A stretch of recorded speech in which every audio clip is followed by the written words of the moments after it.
About emergency medical services, and I appreciate that Jamie Snider is joining us here. She is the executive director of West County Paramedics, which is a nonprofit regional EMS agency serving Western Erie County. Jamie, welcome. Thank you so much for being on the show. Hey, thank you for having me. Alrighty, we're a family show. Let's get an origin story. Did you come up in the West County, or are you transplanted? Yeah, I was transplanted at about 11 years old. My dad worked for Bucyrus. Bucyrus closed, and years ago he ended up in Lake City, and my mom was like, we need to move because it's too hard on him to drive back and forth. So I grew up in mostly Girard is where I was at. So yeah, so definitely from West County. You graduated, you're a yellow jacket? I'm a yellow jacket through and through. Yeah.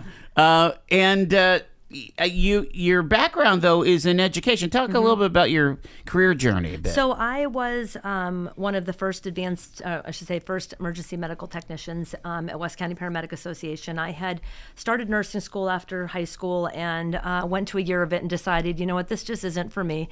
At the time, in order to remain on your parents' health insurance, you had to be in some sort of education. And I thought, well, this sounds interesting. You know, in EMT, how difficult can it be? So I was one of the first daytime classes at EmergiCare for training in 1991. Got my EMT, 91, a long time ago. Ended up getting my EMT and worked for a little while there, then ended up at West County, married, had children, and ended up there as their original EMT in 1995, was there for a while, and then left, went to EmergiCare, got injured, ended up realizing that without going back to college, I was not going to be able to forward myself in any type of a career. So decided that I was going to get my teaching degree because I enjoyed teaching CPR, enjoyed teaching aerobics, and I'm like, you know, how difficult can it be, right? So, and then I taught in Mill Creek for, I think 14 years is where I was. And in health and phys ed? Or? No, I actually taught English language arts. English language arts, okay. What a departure, there you go, right? yeah. Yeah, and then after that, COVID came around, and I had semi-retired from EMS and hadn't really been done it in a while. My son decided to go to EMT class, which we were shocked because he wanted no part of this whole life. Went and became an EMT. We talked about it, and that kind of sparked that love again for me. And I thought, geez, I kind of miss this. COVID hit, they needed help. I was able to reinstate myself because they were offering through the state of Pennsylvania, because of COVID, they were allowing people to just do continuing ed and get their license back. Started working at West County just part-time, and then it turned into every weekend. It turned into the entire summer while I was off. Then my son decided he was going to go get his advanced EMT and his paramedic, and I said, hey, why not? Let's go together. So we graduated together, and then I ended up realizing that my love for this was it's just where I needed to be. I ended up resigning as a teacher and working full-time as a paramedic, and then when the executive director position opened, I applied, and my forward-thinking board hired me out of obscurity and put me in the position I'm in now, and I've been in there about 18 months right now, and I love it. I absolutely love it. So you are certified in both basic life support and advanced life support as a paramedic. And so, again, you're able to do almost anything, right? Push meds, the whole bit, right? Yep, and I do pick up shifts on a regular basis. I'm on the streets. I don't feel that being a leader, if you're not actually out there on the street, that you can really understand what the crews are experiencing. So I do pick up shifts about once a week, and I'm out there with the crews running and love it. That's the best part of the job, is being out there and helping your community. It really is. We've been covering this situation with ambulance service and EMS for as long as we've been on the air, at least 7 years. And I think it's important to reorient the listener about how this works, because all they know is they call 911 and an ambulance shows up.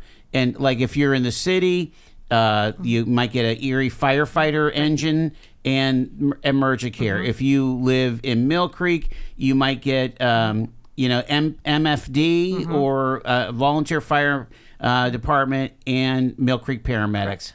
What happens in Girard, for With example? West County, well, it depends on which you're at. We are the regional EMS provider for Western Erie County. So that covers from Lakeshore, which is down obviously by Gate of Heaven Cemetery, all the way as far as the Ohio line in Springfield. We go as far south as Albion, Springboro, that area, and go as far north as the lake.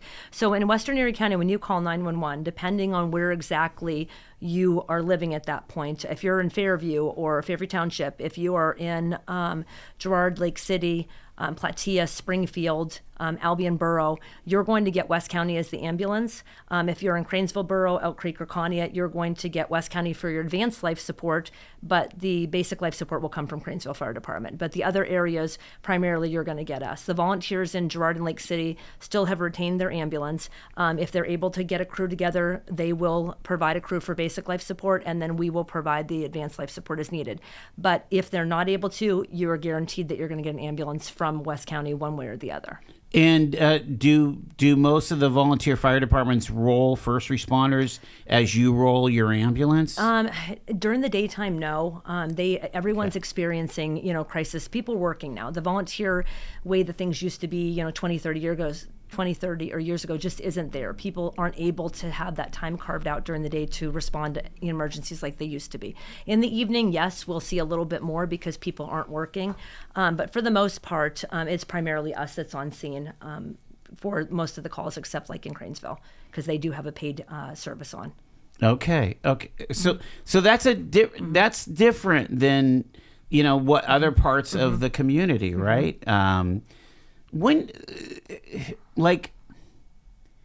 What is standard of care, I guess, is my question.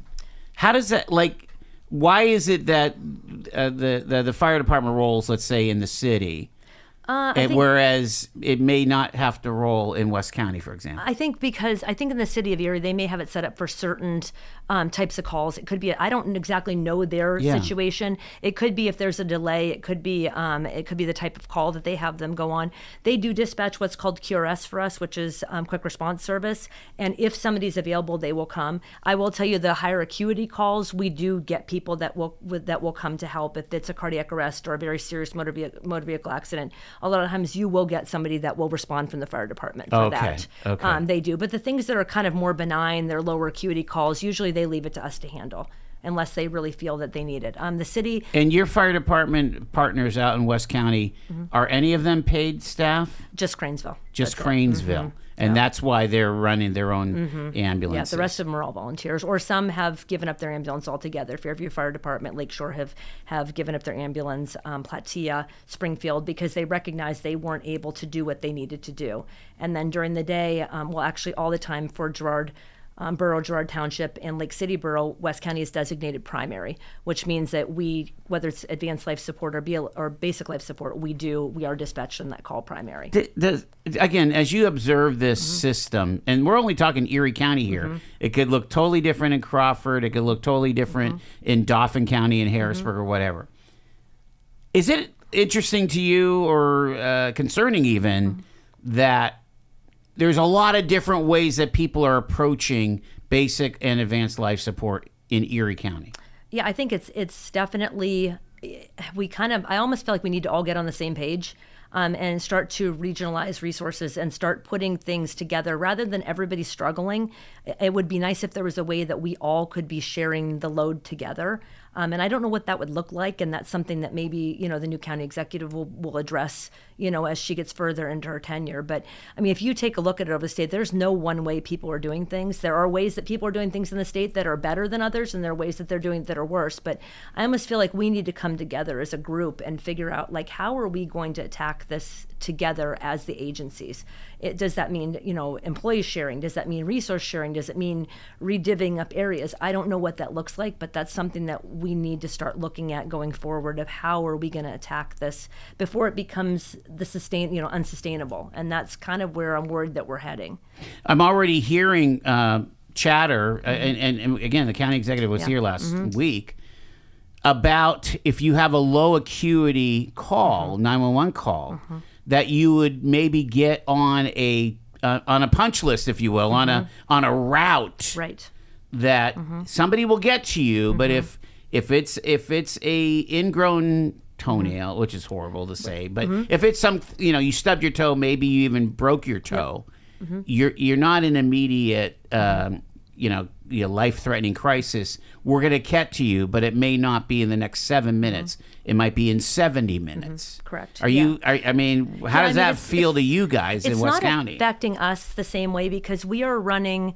We actually, to be honest, we are actually overstaffed for the amount of calls that we have right now. But we do that for a reason because we're also not only covering our own area, we're also covering surrounding areas around us. So we base not only on our current call volume, our current municipalities, we're basing on knowing that we're going to be pulled to other areas to help as well. That's that whole mutual aid Correct. thing. Yes. Can you explain, again, let's keeping the cookies on the bottom shelf for our listeners.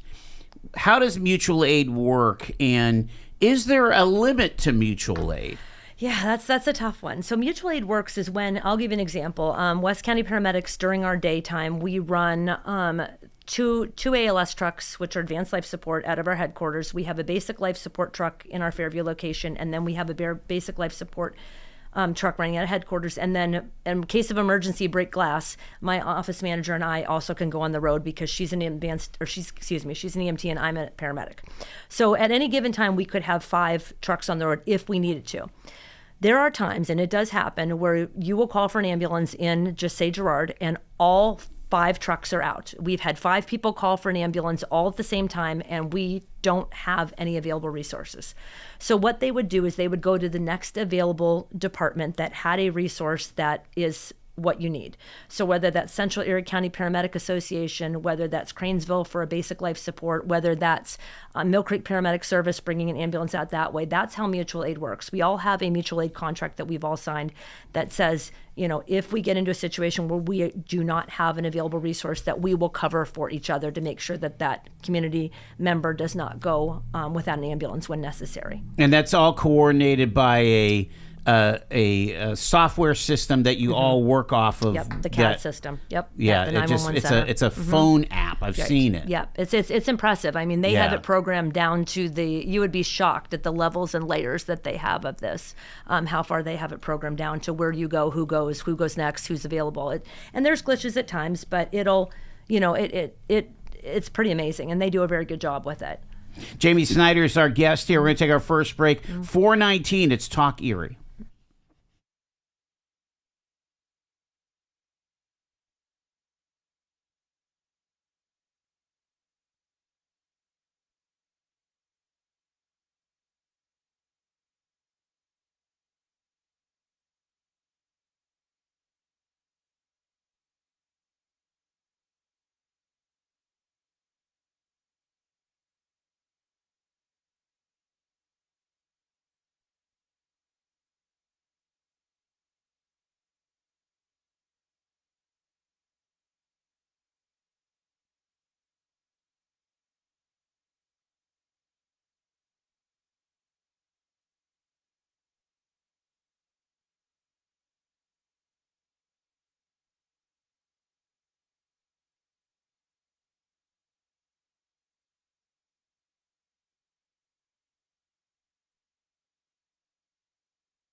Jamie Snider is our guest, the executive director of West County Paramedics. She's on the here in our studio here because we've kind of introduced a conversation about EMS, and this has been a hot topic now for several years, and certainly even in during last year's campaign became a topic. The question is, where are we at now? Where we need to go? Is it your contention that emergency medical services in Erie County is in crisis? Oh, yeah. We're definitely in crisis. I mean, whether you're talking about staffing, staffing is the big one. I mean, we're robbing Peter to pay Paul. I mean, that's basically, we're stealing another employee from another agency because everyone's constantly jockeying with better wages, better benefits, trying to get the small pool of people that we have to work for you. And it's challenging. I mean, we are currently right now, we're fully staffed with paramedics, which is almost unheard of, but we are. And we are working on getting fully staffed with EMTs. We have one part-time or full-time opening right now, but quite a few part-times that we're trying to fill. How are you able to be so attractive to the paramedics? Me? Seriously. No. There you go. No, we have really prioritized. The thing is that we have prioritized that emergency call volume over the non-emergency transports. We have a team on that does non-emergency transports that takes people from a nursing home, a hospital home to a nursing home to a doctor's office. Right. Other agencies have prioritized the transporting part of it. We have a dedicated crew that handles our transports, and that's it. So our crews are running emergencies. Our call volume's a little lower than what other areas are as well. And we have made sure that we are being more attractive as far as benefits. I mean, I'm a public school teacher at heart, so I really believe it has to be people first. You have to give your people what they need in order to have them want and be able to work for you. That means you've got to pay them livable wages. They have to have good quality healthcare benefits. There has to be a retirement plan out there for them. We need to have employee assistance when there are mental health issues that come up. And we need to be treating them as a person, not only just, an employee, but as part of a family. And that's how kind of we treat things. And we definitely work hard to make sure that we're putting that employee first over top of, as I always say, people over profits. Yeah. That's what I say all the time. And that is who we are. We are definitely people over profits. A lot of what you talked about there is just your culture, but I want to go back to what it costs and making sure you're paying. How does that revenue stream work for you? Is this taxes? So we are obviously a 501c3, so we are a nonprofit. We are also, our municipalities recognized, I'll be frankly honest, 18 months ago, West County Paramedics, probably maybe 2 years ago, was on the brink of bankruptcy. They were struggling to make paychecks. Unfortunately, most of your reimbursement and your income comes from insurance reimbursement, is where 90% of it comes from. And as we know, access to health care in Pennsylvania and over the country is challenging. We have people that are forced to use an ambulance to handle being able to be seen by a physician because they don't have the money to pay for a copay, or they can't go to a family care doctor or a primary care physician or urgent care because they don't have the money for a copay. But if you go to the emergency room, you're billed later. So they're using the ambulance or using the ER as a primary care doctor because they don't have the access to health care. So that's the first problem. Then the next problem comes in is that the insurance companies are paying based on the Medicare reimbursement rate. So that is pennies on the dollar of what it actually costs. And really, EMS is based on readiness. It's not based on the call that you run. It's not as though you're only having to staff when a call is run. We're not calling people in. We have to have someone there 24/7 if you need an ambulance. And we're not being paid as though that's the way that it is. So for West County Paramedics, we drilled it down and we found out that it costs $488 every time we take that ambulance out. And that doesn't matter what the call is, whether that is somebody's mother fell and needs to be lifted, whether it's a motor vehicle accident that there was no injuries at, but it's a refusal, whether that is somebody that's having chest pain or shortness of breath. It's $488 every time we pull that ambulance out. The average reimbursement from the insurance, Medicare is the primary reimburser for this area. And for a BLS call, basic life support, it's about $511. So if it costs $488 every time we pull that ambulance out and we're only getting reimbursed an average of $511, you can see where the problem is. Yeah. And that's, you don't have any money for administrative or anything else. No, and then it's on average, Medicare is about $600 reimbursement on an advanced life support call. So there's only $70, $80 more for a paramedic. And a paramedic is a lot more expensive to have and needs because we do have these high acuity calls. So that's kind of where the problem is. And I don't think that the Medicare, reimbursement rates haven't changed much. They have not gone up with inflation. They have stayed at a low rate. Commercial insurances are all about making money. They're not about what's taking care of, they're people that are paying for the insurance. You're paying for something you hope you never need. So that's kind of why we're struggling the way that we are. Wages are notoriously low for this. We're not treated like the police. We're not treated like the paid firemen, whereas they are government employees. They are City of Erie employees, or they're Mill Creek Township employees, and they're eligible for, the pensions and the lower cost health care and those kind of things. Because you're a 501c3, you're on your own. And if you're a small 501c3, it makes it challenging because you're not eligible to participate in like large insurance plans because you're small. So the rates that you're able to get for your employees is higher. The coverage is less. It's just a whole mixed bag of mess is what it is that really makes this challenging. But isn't, again, I don't mean to keep comparing companies, but the model that Mill Creek took with MPS and now MFD, it's all a paid model. Is it not a union shop on both of those places? No, Mill Creek Paramedic Service is a 501c3. They're not employed by Mill Creek Township, whereas the firemen are. Yeah, they are a 501c3. Now, I don't know if they get reimbursement. West County is a little bit different.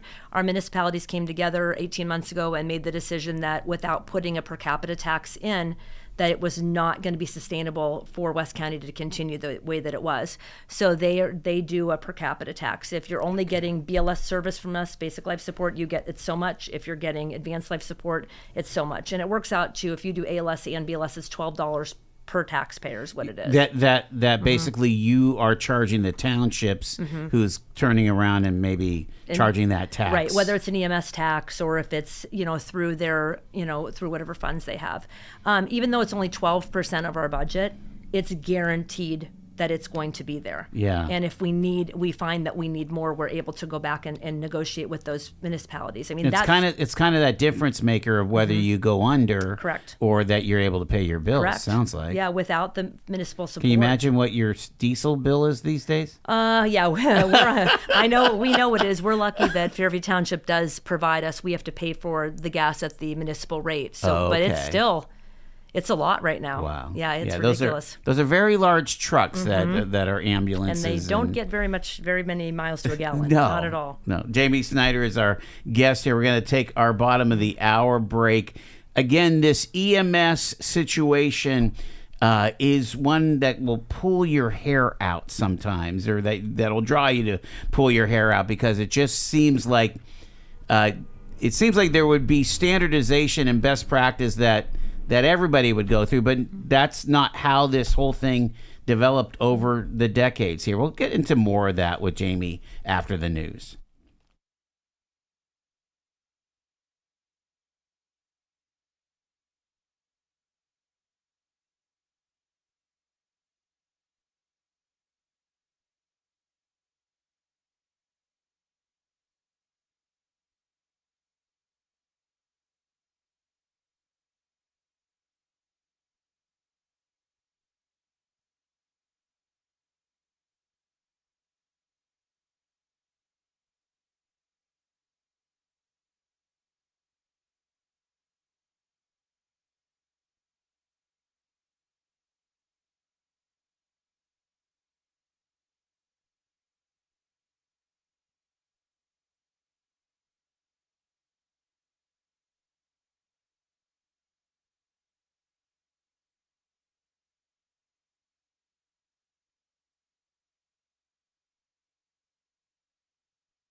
Having the crucial conversations that Erie needs. It's the Joel Natale Show. We're live from our Kingdom Financial Group studio, also live on YouTube and Facebook. Jamie Snider, the Executive Director of West County Paramedics, which is a nonprofit regional EMS agency serving Western Erie County. And Jamie, you're kind of giving us kind of the up-to-the-minute situation where we're at with EMS. So let's start going to the solution side, maybe. Are we clear to understand that that the days of a volunteer, basic life support or even paramedic, those are gone?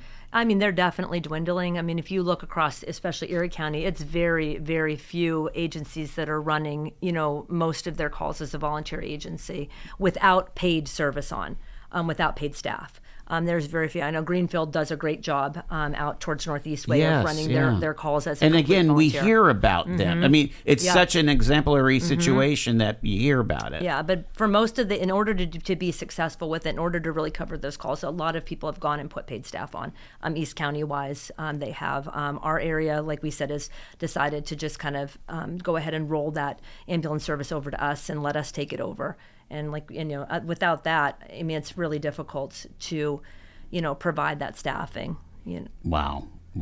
The you mentioned here in your notes that there needs to be some public policy wrangling with this. Now, didn't Governor Shapiro put up EMS as kind of a priority in his budgets? Yeah, there has, and there's supposed to be $193 million that's going to be coming to Pennsylvania rural EMS, but no one knows what it looks like yet and what's going to happen. I was on a webinar last week trying to find out how do you apply for this, what's it going to look like, what's it going towards, and to be honest, the person that offered the webinar said we just absolutely don't know right now. They gave us some websites and said, sign up for updates as it comes through, but they don't really have a real clear picture right now how to apply, what it's going to look like. They're starting to kind of get an outline of where they're going to put money, but it's very vague at this point. So they're still just trying to figure out what it's going to look like. Let's talk funding models here. I'm acquainted where you go and you pay, your little $20 or $30 or $50 to the local fire department. That's, or you go to the chicken dinner. Right. This is something totally different, right? Can you describe this? Yeah, we do. For us, we have a membership drive. That's one of our big things, and where we offer 50% off of an emergency transport. If you pay the family, that's part of it. But what we're talking about is more of a municipal funding. Where we are now compensated like police and the paid fire department, where the municipalities are supporting that EMS service. And that's what our municipalities came together and did.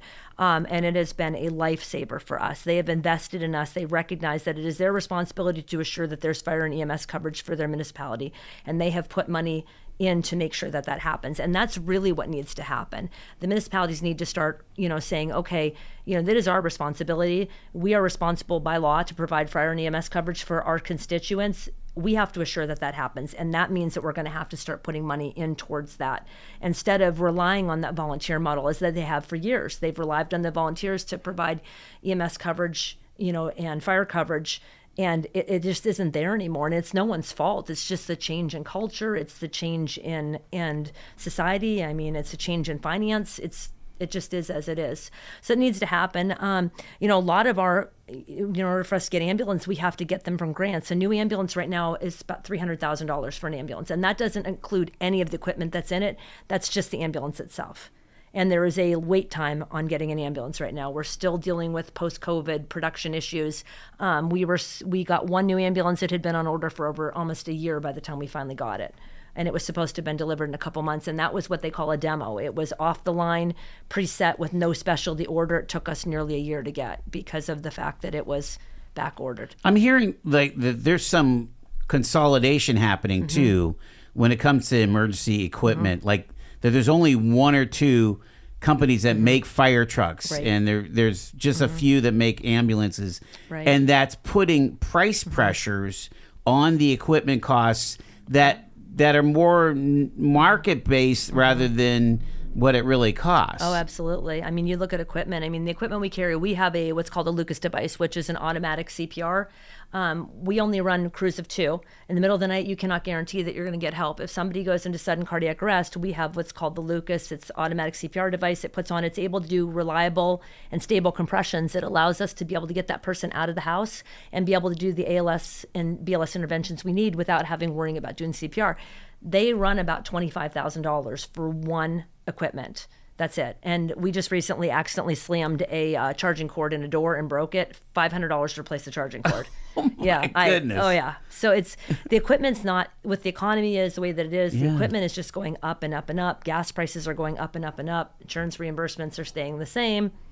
You know, it just is putting us in a really difficult position. I mean, what needs to happen is we need to be regionalizing EMS and fire resources. You know, instead of every single person having their own, it almost needs to be where we're starting to combine resources and do more. Isn't that though where people stop listening to you when you talk about regional EMS? Yes, they do, because we want to keep it the way that it always is. We've always done it this way. This is the way we need to do it. And I think that's challenging. That's one of our biggest things with EMS is that EMS has been around so long and we've always done it one particular way. And it makes it really difficult because people want to hold on to that. This is the way we've always done it. It's always worked.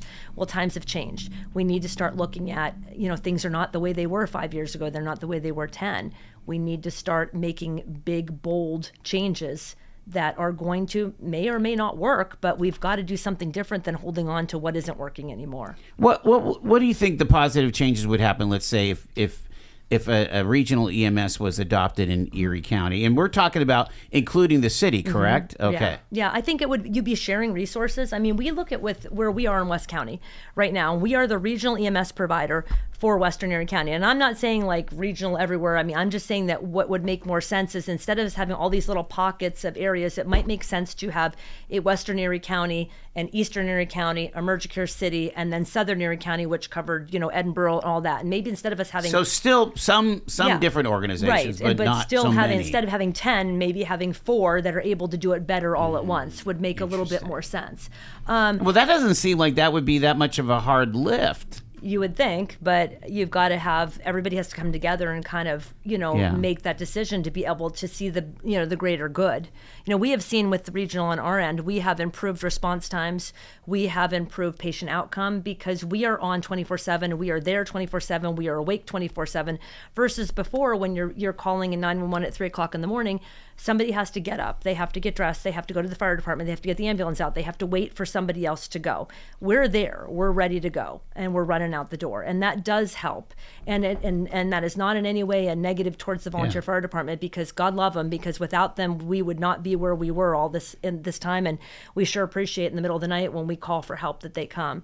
But it's just, we've kind of adapted over that now where we need to start to be able to be a little bit more I don't want to say professional because that's not the right word, but be able to get out the door immediately because the lower response times. Right. I mean, the lower response times helps everyone. The faster we can get you taken care of. And really as paramedics, we are like a mobile emergency room now. On a lot of things, everything they can do for you in the emergency room, we can do on the ambulance. We are carrying advanced cardiac medications. We can synchronize cardio to someone who has a dysrhythmia. We can, give IVs. We can, if we can't get an IV, we're able to do an interosseous, which drills into the bone and provide IV medications that way.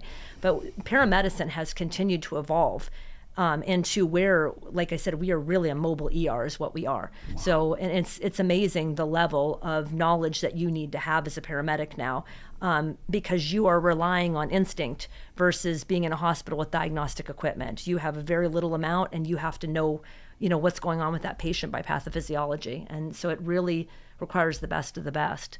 So. We've been talking about West County because that's what you run, but I'm interested what's going on in the Corey southeastern corner. What do you hear from Corey? I think that from what I had heard is they have paid EMS. I'm not 100%. Okay. I know Emergicare was down in that area helping, and I know there's been some changes, and I know that they have a South County commission right now, and that was going on with the last county executive. They were in the process of trying to come up with, they were doing studies and they were doing basic plans on how to get South County up to where it needed to be, to more of like a regional EMS. And I know that was with County Executive Davis and Jessica Horan and John Grappy. They were working very diligently before the change. Now, I assume that County Executive Vogel will probably pick that up once she gets her feet completely under her. I mean, she's taken over a lot in a very short period of time. So I would assume that those talks will still continue to go on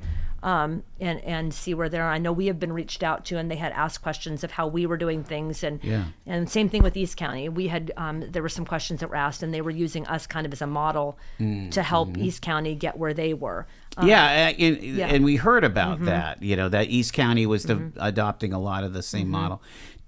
Is there such a thing as an Erie County EMS summit that happens on a yearly basis? Do the major players get together and share notes? We do have a monthly meeting at the 911 center, and it's an interagency council that's on, where we all get together once a month and we kind of adopt like mass casualty plans. We actually, when you were talking about the call stacking that was going on, that when you called for an ambulance, if it is a lesser acuity call and there is no available resources, you could feasibly be waiting up to 20 plus minutes for an ambulance to be dispatched. That came out of that EMS summit, and a way to try to mitigate some of the fact that we don't have enough ambulances for the amount of calls. More so the city, we don't see that out our way. We have less than 1% what they call turned call. And that means turn calls are, you've been dispatched, you have completely depleted all of your resources. So we are very, very low. We're less than 1%. On average, we run 300 to 400 calls a month. We're turning less than 4 where we can. And that just means at that moment when you called for 911, all 4, 5, 3, whatever ambulances we have on, were out. So we're not seeing that the way other people are. But that call stacking was kind of to address the other areas where staffing, was more of an issue. City of Erie, Mill Creek, holding those lower acuity calls to try to help and preserve resources for people that were in an acute distress. I'm talking to Jamie Snider here from West County Paramedics. Let's get to some even kind of more macro solutions here. They're about to open up the center, the medical center at Erie County Community College. It seems like the community college could be a great pathway for getting more young people involved in emergency services. Wouldn't you think? We need to be reaching out to kids in high school. And we need to be able to does a VOTEC have anything like this? They used to have an EMT class, but I don't think they do anymore. Okay. You have to be 18 years old in order to take the National Registry. So that's part of it, the National Registry that came in. Before, you could just take the PA EMT class, and then, at 18, 16, you could take your license. Now that National Registry's in, you have to wait till you're 18 to take that test, and you have to be nationally registered in Pennsylvania to be an EMT. The community college, the problem is we need more programs we need more EMS programs. Emergent Care has the only paramedic program in Erie County, the only one. The next closest is Penn State and IUP. So if you can't get into the Emergent Care program, you have to drive. We're sending actually right now six people down to IUP. Is that a bachelor's degree? Or it is not. No, and that's the other thing. They don't even get an associate's for it. Yeah, they don't. They do not. It's about 12 to 14 months program, but they don't get. So you can apply college credit for it, but it's not a degree program. It used to be years ago, but not anymore. Well, you also mentioned costs to get the license and so on. It's expensive. I thought there were people that were providing grants for that. The Erie County did. Under Executive Davis, they did come up with a grant program, and actually I am a benefactor of that. I would not have become a paramedic had it not been for that program. The Erie Community Foundation offered scholarships for advanced EMT and paramedic, where you paid nothing as long as you lived in the city or the Erie County. You applied and you promised EMS service for 2 years. They paid 100% of your education. So that has now continued. The County of Erie has now taken that over from Erie Community Foundation, and they are providing. And actually, 4 of our 6 that are going to paramedic class right now are benefactors of that that program, and because they live in Erie County, the other two do not. That's the only reason why they weren't eligible.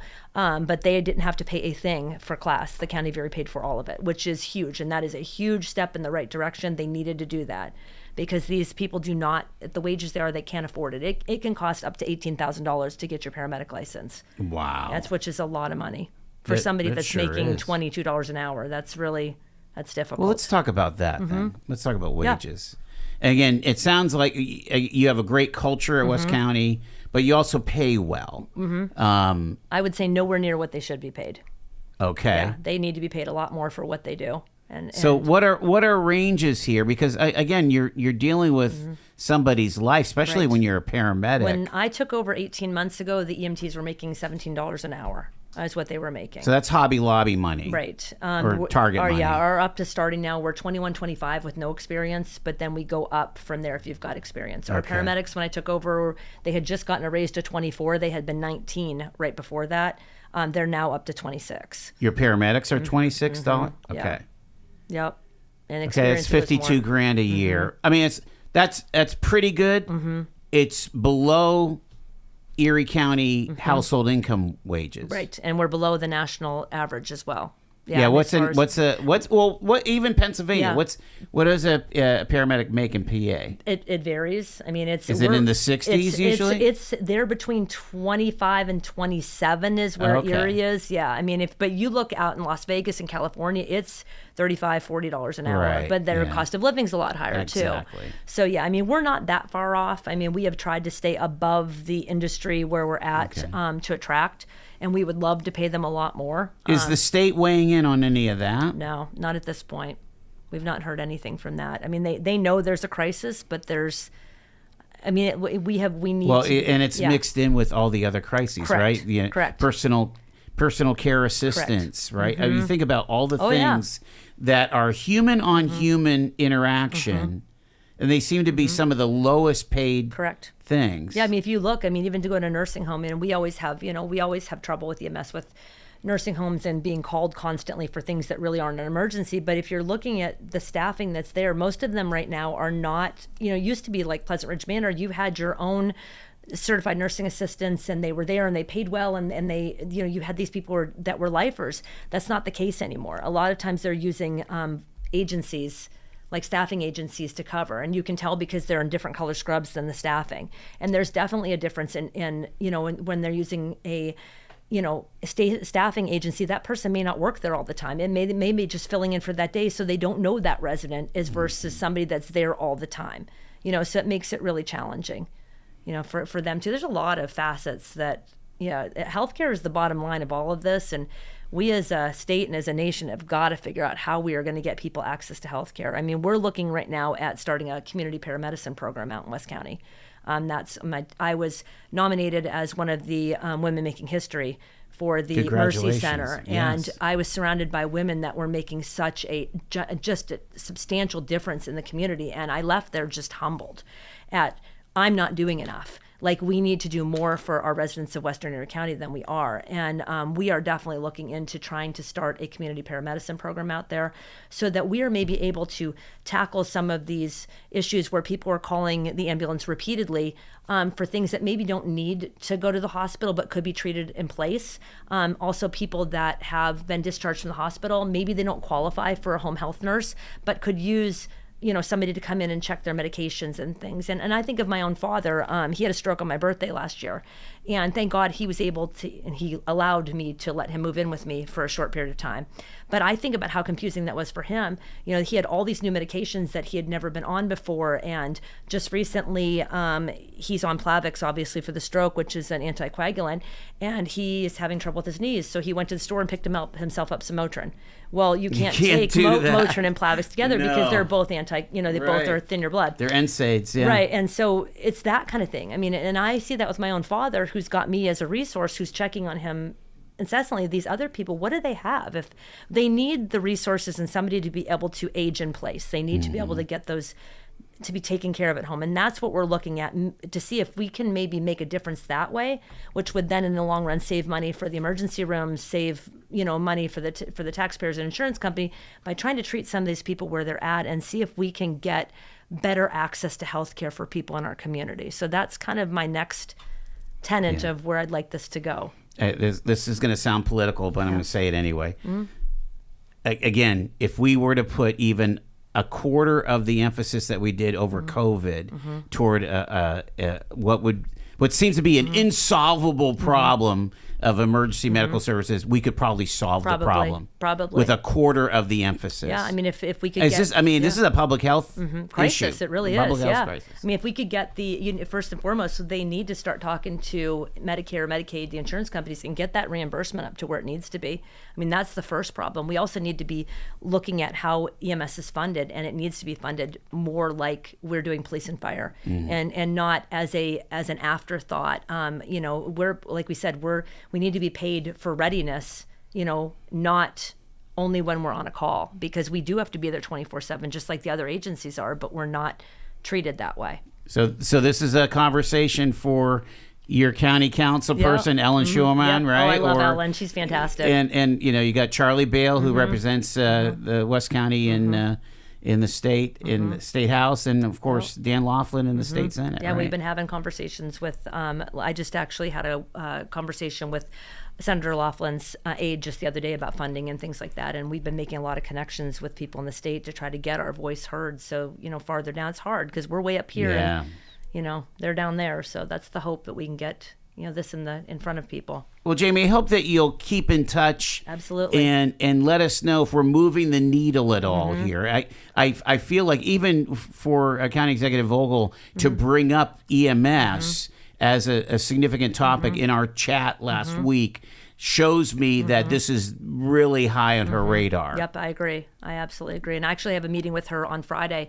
We're having a little coffee chat, so I'm excited to kind of talk to her about that and see how I can help support that effort going forward, with the knowledge that we have from West County. More to come. Jamie Snider, the Executive Director of West County Paramedics. Thanks so much. Thank you for having me.